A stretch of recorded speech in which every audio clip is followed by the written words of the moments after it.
You're born in Compton, California. Your father is a name your mother stopped saying out loud when you were 6. Your mother works the early shift at a hospital laundry and comes home after dark with detergent in her skin and nothing left to give. The apartment is small, the neighborhood is loud, and the school 4 blocks away has 32 kids in every classroom and 1 counselor for the entire building. You learn early that some people are visible and some people are background. At school, you are background. On the bus, background. In the hallways of the apartment building, background.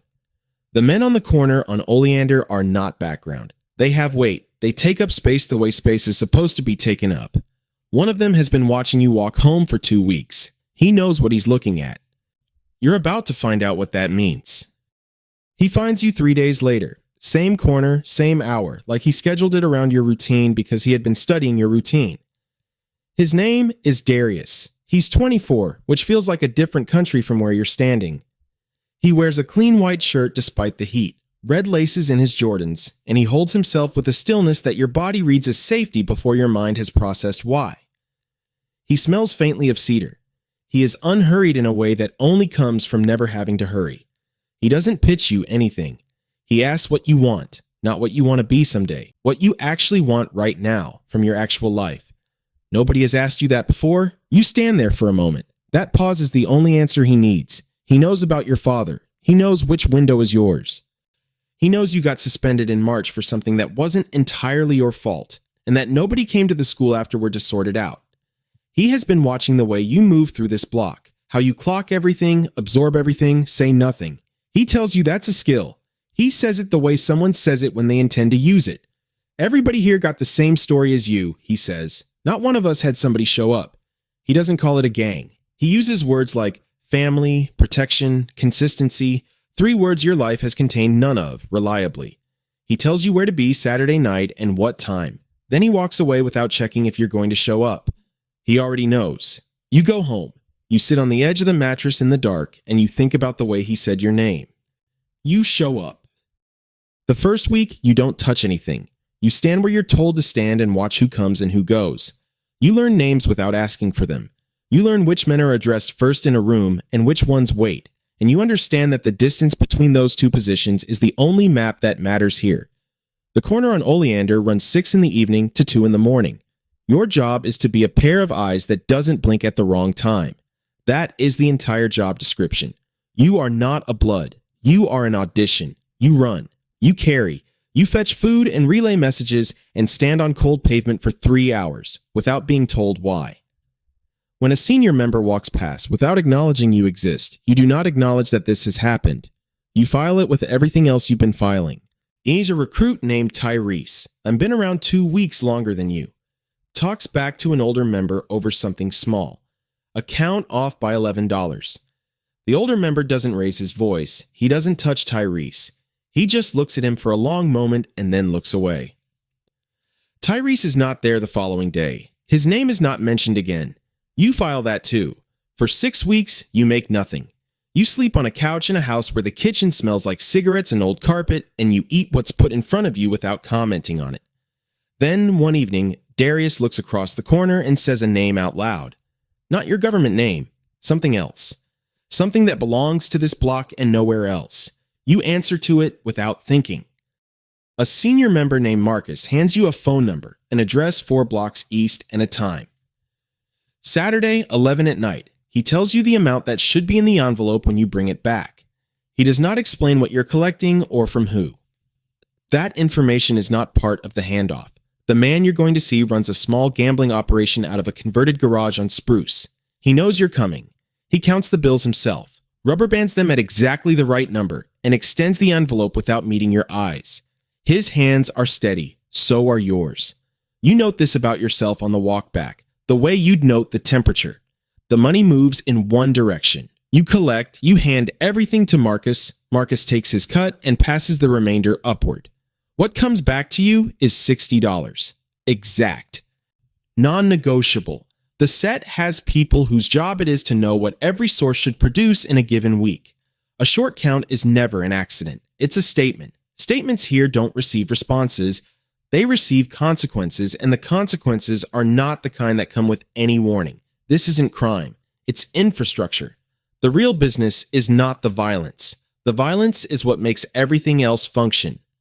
The payments, the territory, the agreements that hold because everyone involved understands what breaking them costs. Remove the violence and you don't have a gang. You have a suggestion. Nobody builds anything on a suggestion. The job goes clean. Marcus takes the envelope, counts it with one hand, and nods once. That nod is your performance review. They tell you on a Wednesday evening, standing outside the house on Magnolia like it's casual, which is how they tell you everything that isn't casual. Show up Saturday, 9 o'clock. Don't be late. You don't ask what for. You already know what for. The side yard has a chain link fence and a floodlight mounted above the garage door that turns everything flat and white. 8 members are arranged in a loose circle when you arrive. Some you know well, some you've only seen from a distance, men whose names you've learned by listening rather than being introduced. They look at you with the particular attention of people watching something that is about to be decided. Darius is there. He doesn't say anything. You step into the middle. 60 seconds. You do not fight back. On a test, fighting back misses the point. The point is whether you stay upright, stay quiet, and come out the other side without going to the ground and staying there. You take a shot above the right eye that opens the skin. You take 2 to the ribs that will register every morning for the next week and a half when you breathe. You keep your hands up, not to block, but to show that you are still present. When it ends all at once. One of the OGs takes your collar and pulls you upright.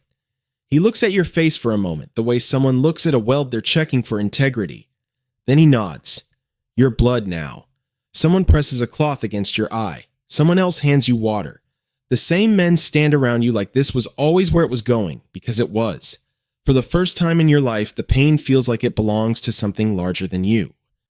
By 17, you're running the corner on Oleander. 5 people answer to you. You know their schedules, their habits, which one counts slow and which one skims. You handle the difference accordingly, and you handle it quietly, because quiet is how this kind of authority sustains itself. The corner produces $4,200 a week on a good week. Your cut is $380. It doesn't change your life. It changes how you occupy it. People who used to look through you now look directly at you, not warmly, directly. You understand the difference and you stop needing the warmth. The real rules take no time at all to learn because they are written into every consequence you witness. Never speak to police, not to deny, not to confirm, not to say nothing, because saying nothing is still a transaction. Never short the count by $1, because the dollar is never about the dollar. Handle conflict inside the set before it reaches the street, because once it reaches the street, the whole block answers for it. You check mirrors.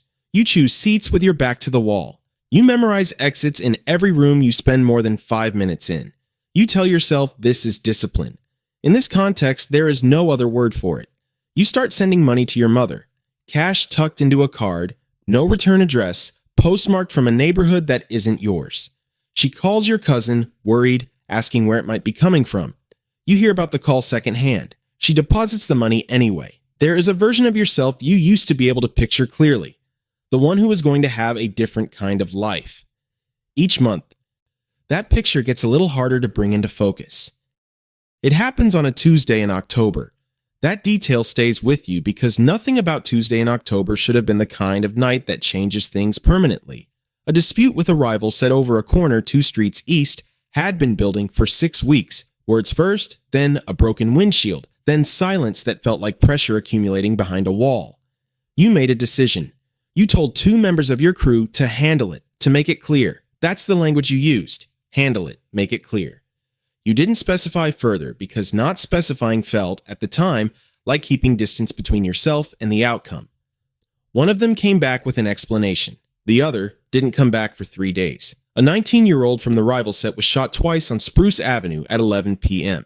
He survived. Surviving meant talking. Talking meant detectives, and detectives meant the next several weeks of your life spent watching every car that slowed near the block, every face you didn't immediately recognize. No one in your set called it a mistake. They called it a response. They talked about it the way men talk about something that had to happen. In the language of necessity, not aftermath, you sat in those conversations and said the right things at the right moments. The crew member who caught the charge went in without saying your name. At his sentencing, his mother sat in the front row of the courtroom in a gray coat and did not look around. You were not there to see it. Someone described it to you afterward, and you listened with your hands flat on the table. You called it loyalty. It had another name. You're 23 when they come for you. Early morning, still dark. 6 of them, badges and a battering ram and the specific sound of a door separating from its frame before you're fully awake. They charge you with conspiracy to distribute, possession with intent, and a weapons count tied to a car you hadn't driven in 3 weeks. Your lawyer, a man Darius finds, tells you the evidence is solid on 2 of the 3. He tells you to take the plea. You take it. You serve 4 years and 8 months at a facility in Chino, California. The first year, time moves the way concrete moves. The second year is faster. By the third, you have learned the prison's own hierarchy with the same methodology you use to learn the sets. Watching who speaks first, who waits, what the distance between those 2 positions costs. The corner on Oleander is absorbed into another crew's territory within 6 weeks of your arrest. Your name stays attached to it as a reference point for maybe 2 months. Then it doesn't.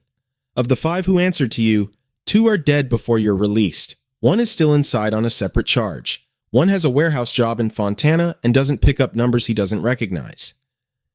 1 is still on the block, older now, working for someone younger than both of you. Your mother wrote twice in the first year. After that, nothing. Release is a Thursday in March.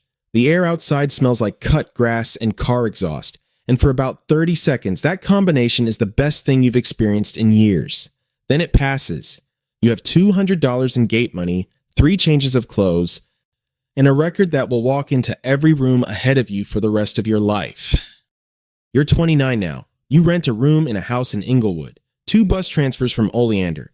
The window faces a wall. 4 nights out of 7, you eat from the convenience store on the corner because the kitchen is shared and the hours don't work out. Every application has the box. You check it every time because lying costs you the job faster than the truth does. Most places stop returning calls after the background check clears. One warehouse gave you 3 weeks before a floor supervisor found a reason that had nothing to do with your work. Your mother is alive. Your cousin mentioned it once in passing, like a fact you might want to have. You don't call her. She doesn't have this number. The distance between you is something you built and something you now maintain, and you've stopped deciding which of those things to call it. You see him last week. A kid, maybe 13, cheap school uniform, fresh bruise below his left eye, walking home with his shoulders pulled in and his eyes down.